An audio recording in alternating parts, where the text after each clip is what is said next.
Breast cancer అనేది ఎవరికైనా రావచ్చు.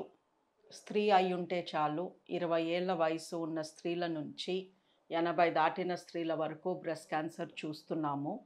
ఇది రావడానికి ఒక పర్టిక్యులర్ కారణం అంటూ ఏమీ లేదు. సో, ప్రతి స్త్రీ తనకి ఎప్పుడైనా బ్రెస్ట్ క్యాన్సర్ రావచ్చేమో అన్న భయంతో తనని తాను ప్రతి నెల చూసుకుంటూ ఉండాలి. దీంతో పాటు లావుగా ఉన్న వారిలో బ్రెస్ట్ క్యాన్సర్ ఎక్కువగా చూస్తున్నాము. పిల్లలు పుట్టని వాళ్ళలో పిల్లలు పుట్టినా వాళ్ళకి బ్రెస్ట్ ఫీడ్ చెయ్యని లేడీస్‌లో బ్రెస్ట్ క్యాన్సర్ ఎక్కువ చూస్తున్నాము. దీంతో పాటు ఎవరికైనా వాళ్ళ ఇంట్లో వాళ్ళ అమ్మకి కానీ, అక్క, చెల్లెళ్ళు లేదా కూతురికి కానీ బ్రెస్ట్ క్యాన్సర్ ఉన్నా, ఓవరీ క్యాన్సర్ అంటే అండాశయ క్యాన్సర్ ఉన్నా వీళ్ళకి బ్రెస్ట్ క్యాన్సర్ వచ్చే ఛాన్స్ ఎక్కువ. అలాగే అమ్మ వైపు కానీ, నాన్న వైపు కానీ ఇద్దరికీ మన రక్త సంబంధీకులు ఇద్దరికీ క్యాన్సర్ ఉంటే అలాంటి ఫ్యామిలీస్‌లో బ్రెస్ట్ క్యాన్సర్ రిస్క్ కొంచెం ఎక్కువ. బట్ అలాగని బేబీస్ పుట్టారు, పుట్టిన వాళ్ళందరికీ 1, 2 ఇయర్స్ బ్రెస్ట్ ఫీడ్ చేశాము. ఇంట్లో ఎవరికీ క్యాన్సర్ లేదు కాబట్టి మాకు రాదు అని అనుకోవద్దు. లావుగా లేని వాళ్ళు లావుగా ఉంటేనే కదా బ్రెస్ట్ క్యాన్సర్ వస్తుంది. మాకు రాదు, మేము సన్నంగా ఉన్నాము అని కూడా అనుకోవద్దు. ఈ మధ్యన బ్రెస్ట్ క్యాన్సర్ చాలా మందిలో చూస్తున్నాము. చిన్న వయసు వాళ్ళలో కూడా చూస్తున్నాము. సో, ఎవరికైనా రావచ్చు అన్న ఐడియా మనకుండాలి. అండ్ బ్రెస్ట్ క్యాన్సర్ వచ్చేదుంటే రొమ్ములో కొన్ని మార్పులు కనిపిస్తాయి. మార్పులు కనిపిస్తున్నాయి అంటే ఆల్రెడీ క్యాన్సర్ వచ్చేసింది అని అర్థము. సో, మనం మార్పులు కనిపించే వరకు ఎదురు చూడకూడదు.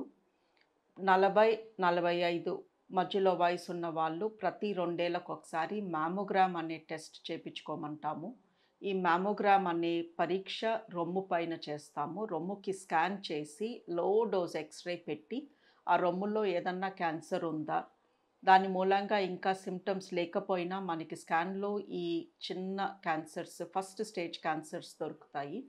సో, ఒక వయసొచ్చాక మామోగ్రామ్ చేపించుకోమంటాము. Every 2 years from 40-45.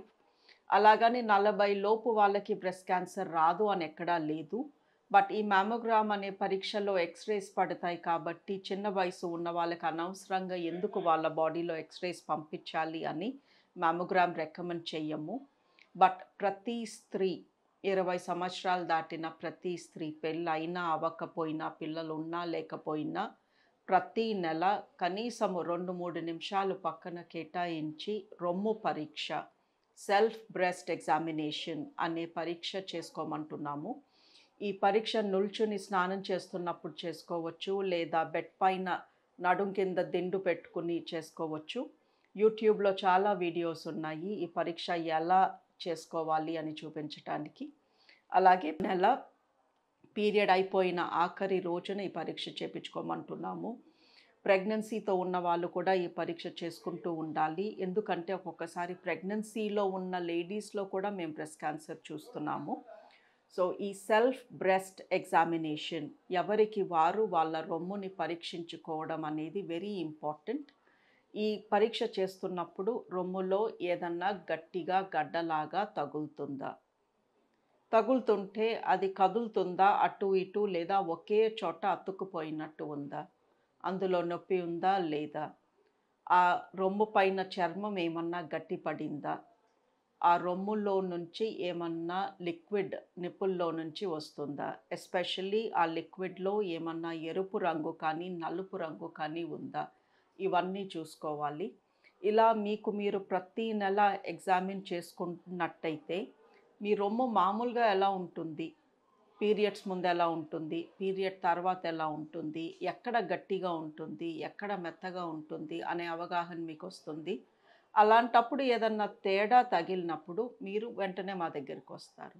మీరెప్పుడు పరీక్షించుకోలేదనుకోండి, మీ రొమ్ము మామూలుగా ఎలా ఉంటుందో మీకు తెలీదు అనుకోండి. అప్పుడు అందులో గడ్డుందో లేదో కూడా మీకు అవగాహన ఉండదు.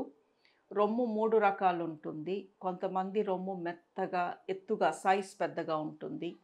కొంతమంది రొమ్ము గడ్డలు గడ్డలుగా ఉంటుంది. వాళ్ళ రొమ్ములో ఉన్న కొవ్వు గడ్డల్లాగా ఉంటుంది. మెత్తగా దూదిలాగా, స్పంజ్‌లాగా ఉండదు.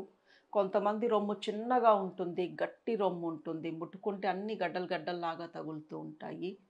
సో, ఈ మెత్తటి రొమ్మ, లేకపోతే గడ్డలుగా ఉన్న రొమ్మ, గట్టిగా ఉన్న రొమ్మ అనేది మనకి వంశపారంపర్యంగా వస్తుంది. ఇది ఆ రొమ్ములో ఉన్న కొవ్వు తత్వం మూలంగా. సో, ఈ రొమ్ములో ఉన్న కొవ్వు గడ్డలు కట్టొచ్చు. అది క్యాన్సర్ కాదు. సో, ఈ కొవ్వు గడ్డలనేవి చాలా మందికుంటాయి. మీకు కూడా ఉండుండొచ్చు. ఈ కొవ్వు గడ్డల మూలంగా మీకు క్యాన్సర్ రాదు. ఈ కొవ్వు గడ్డలు క్యాన్సర్ అవ్వవు. సో, మేమేం చెప్తున్నాము అంటే, మిమ్మల్ని మీరు చూసుకొని, లేదా ఒకసారి డాక్టర్‌తో పరీక్షించుకొని, మీకు కొవ్వు గడ్డలు కానీ ఉన్నాయా? ఉంటే అవి ఎప్పటికీ ఉంటాయి. అవి క్యాన్సర్ కింద మారవు. అవి కాక కొత్త గడ్డలేమన్నా వస్తున్నాయా? ఆ కొత్త గడ్డలు క్యాన్సర్ గడ్డలవ్వచ్చు. సో, ఫస్ట్ అసలు మీది ఏ టైప్ రొమ్ము? మీకు కొవ్వు గడ్డలు ఉన్నాయా? లేవా? ఉంటే వాటి గురించి కంగారు పడొద్దు. కొత్తగా ఈ కొవ్వు గడ్డలు కాకుండా ఇంకేమన్నా గడ్డలొచ్చాయా? వస్తే అవి క్యాన్సర్ అయ్యే ఛాన్స్ ఉంది. సో, ఈ అవగాహన మీకు ఉండాలి. ఎవ్వరూ బ్రెస్ట్ క్యాన్సర్‌కి ఎగ్జెంప్ట్ కారు. ఇది ఎవరినైనా బాధించొచ్చు. సో, ప్రతి ఒక్కళ్ళు జాగ్రత్తగా, అప్రమత్తంగా ఉండాలి అని ఐయామ్ రిక్వెస్టింగ్ యూ.